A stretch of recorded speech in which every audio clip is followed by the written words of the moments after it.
Hey friends, this is Natasha at Divine Creations and welcome back to my YouTube channel. And in this video, I'm going to be putting together these die cut strawberries that I cut on my Glowforge. And I wanted to tell y'all a quick story about how I even got a Glowforge.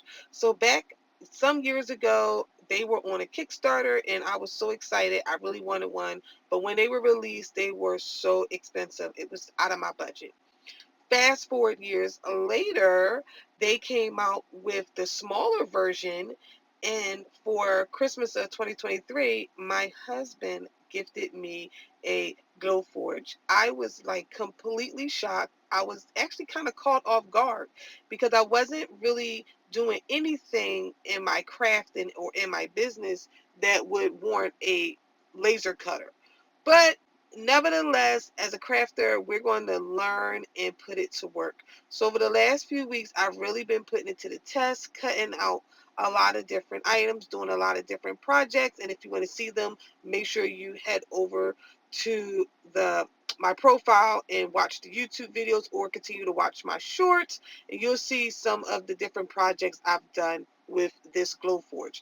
Now this is not the Pro, so I am limited on using certain type of acrylics, but I really enjoy working with the wood. I enjoy painting. The only thing I'm not too fond of is the burnt wood smell. I am venting it out of the window, but my husband is going to hook up a fan so it can vent a lot more efficient because right now the smell, I can't take it. But other than that, these projects have been really amazing to put together and bring to life and share with everyone. So I just wanted to kind of give you that backstory on how I even ended up with a Glowforge.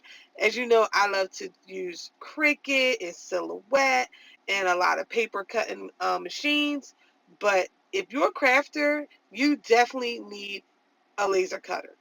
And I have a 3D printer, but we'll talk about that in another video. But if you made it this far, make sure you hit that subscribe button, and I'll see you in the next video. Bye.